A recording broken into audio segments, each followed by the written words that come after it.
आज देश के प्रधानमंत्री नरेंद्र मोदी ने सीवान को भी अमृत भारत स्टेशन योजना के तहत बड़ी सौगात दी है। सीवान और मैरवा रेलवे स्टेशन को मॉडल स्टेशन बनाने के लिए वीडियो कॉन्फ्रेंसिंग के जरिए प्रधानमंत्री ने शिलान्यास किया। कार्यक्रम के दौरान मंच पर सीवान सांसद कविता सिंह और पूर्व विधानसभा अध्यक्ष अवध बिहारी चौधरी सहित तमाम लोग मौजूद रहे। स्कूल के छोटे छोटे बच्चों ने नृत्य प्रस्तुत कर सबका मन मोह लिया। सीवान स्टेशन को 40.13 करोड़ और मैरवा स्टेशन को 12.76 करोड़ की लागत से पुनर्विकसित किया जाएगा। सीवान रेलवे स्टेशन का सौंदर्यीकरण का कार्य और स्टेशन पर कैफेटेरिया का भी निर्माण किया जाएगा। एक नया भारत बनते देखा है और रेलवे में तो परिवर्तन साक्षात हम अपनी आंखों के सामने देख रहे हैं। जिन सुविधाओं की हमारे देश के लोग कल्पना किया करते थे, यानी अमृत भारत स्टेशन उस शहर की विशेषता से दुनिया को परिचित कराएगा। इन स्टेशनों के निर्माण में दिव्यांगों और बुजुर्गों उनकी सुविधा का भी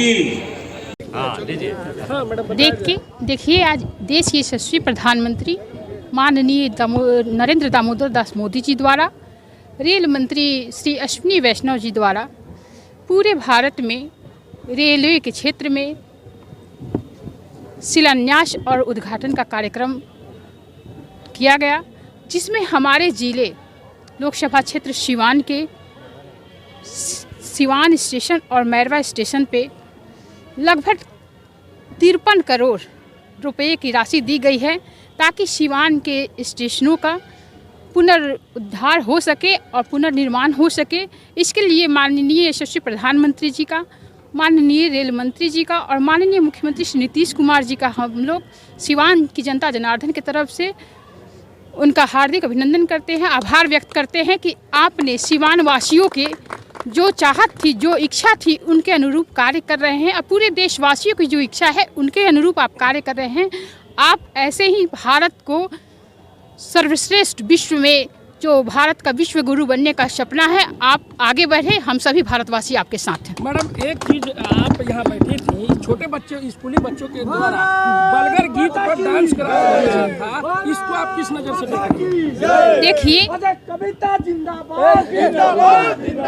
देखिए यहाँ पे सभी सुनने वाले, उतना अश्लील गाना नहीं बज रहा था, हम भी सुन रहे थे। और नृत्य जो होता है सभी का अभिवादन करने के लिए तो उन्होंने अभिवादन गीत गाया। तो सर क्या कहेंगे, आज जो है कि रेलवे की तरफ से इतना बड़ा कार्य किया जा रहा है, शिलान्यास, उद्घाटन, सभी कार्य किए जा रहे हैं। विकास के कार्यों में कहीं राजनीति नहीं होनी चाहिए और जनता जिसके हाथ में सत्ता देती है उनकी जिम्मेवारी बनती है जनहित में काम करना। जिस चीज़ को मैंने अपने संक्षिप्त भावना व्यक्त करते हुए मंचों से कहा, और अच्छा काम हो तो सब लोगों की सहयोग है और सहयोग करना चाहिए। रेल सफ़र से बढ़ करके यात्रियों के लिए दूसरा कोई अच्छा साधन नहीं है, सुगम है, सुविधाजनक है। इसलिए बहुत सारे इसमें विकास के काम होना चाहिए।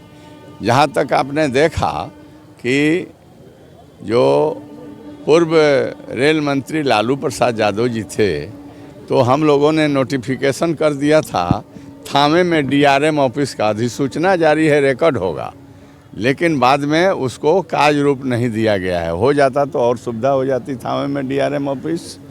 और सीवान से लेकर के और ये जो थामे जाने वाली को विद्युतीकरण करने का काम हुआ, ये आप लोगों से छिपा हुआ नहीं है।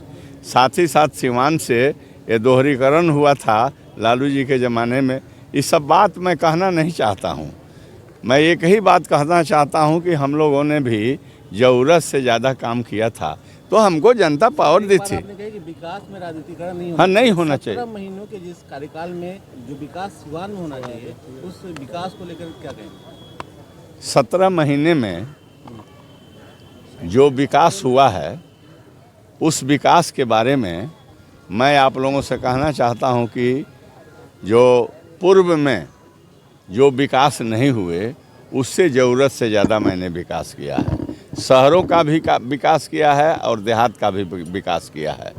मैं जहाँ जहाँ प्रतिनिधित्व कर रहा हूँ मैं चुनौती देता हूँ कि आप पता लगाकर बतलाइए कि हमारे माने गाँवों में कहाँ कहीं अगर एक रोड पिच के लिए निविदा नहीं हो गया हो, बन नहीं गया हो। आप पत्रकार बंधुओं के सामने यह एक मैं प्रश्न छोड़ता हूँ। सिवान शहर का डेवलपमेंट जितना मैंने किया है, आज तो नगर पालिका के वार्ड कमिश्नर लोग जीत गए हैं तो वो अपना काम कर रहे हैं। मेरे समय में भी जो हुआ उसको भी देख लीजिए। देखिए सौदाह गृह बरसों का लंबित आपका स्कीम था कंधवारा में, सौदाह गृह को मैंने कर ही नहीं दिया, बन रहा है, अंतिम स्टेज में है। ये आपका सौंदर्यीकरण के लिए डीएम कोठी के बाद आप जाकर देखिए वाटर मतलब जो आपका जो ड्रेनेज सिस्टम वहाँ पर मैंने एक बहुत अच्छा ब्रिज पुल बनाने का काम कर रहे हैं, ओरमा में कर रहे हैं। कहने का मतलब है कि मैंने हमसे जितना 17 महीने में बन पाया, हालांकि हम स्पीकर थे, इसके बावजूद भी अपने क्षेत्र के लिए, जिला के लिए जितना हमें करना चाहिए था हम निश्चित करने का काम किए। 17 साल बनाम 17 महीने की बात चल रही है, क्या लग रहा है कि चुनावी मुद्दा बनेगा क्या इस बार? देखिए एक बात मैं कहना चाहता हूं कि 17 महीने में जो आश्चर्यजनक बेरोजगारी दूर करने का, रोजगार को रोजगार देने का, जो पढ़े लिखे नौजवान हैं उनको जो नौकरी देने का काम किया है, अद्भुत है और दुनिया में आश्चर्यजनक है। तो 17 महीना में जो काम हुआ है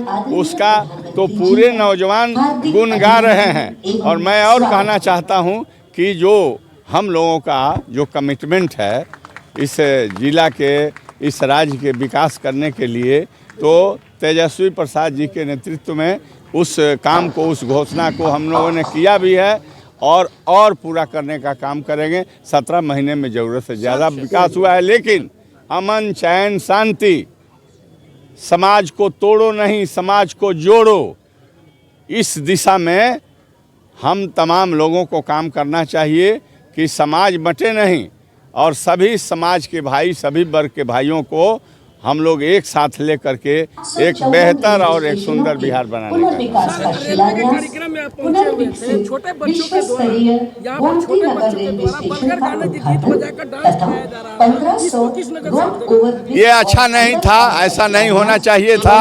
और मैंने सिसवन ढाला के बारे में कहा, हमने तो बिहार से सब आज 5 महीना 6 महीना पहले करा करके भेज दिया है। राज्य सरकार ने, तेजस्वी जी ने शेयर दे दिया है पीडब्ल्यूडी डिपार्टमेंट से।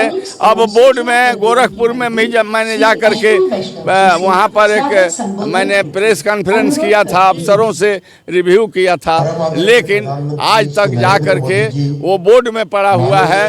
वो सबसे प्राथमिकता में काम है सिसवन ढाला पे इसका रेल क्रॉसिंग बनाना। अंतिम क्षण तक लड़ते रहा हूं और जब तक बनेगा नहीं तब तक लड़ूंगा। जरूरत होगा तो फिर मैं रेलवे बोर्ड से भी जाकर के संपर्क करूंगा।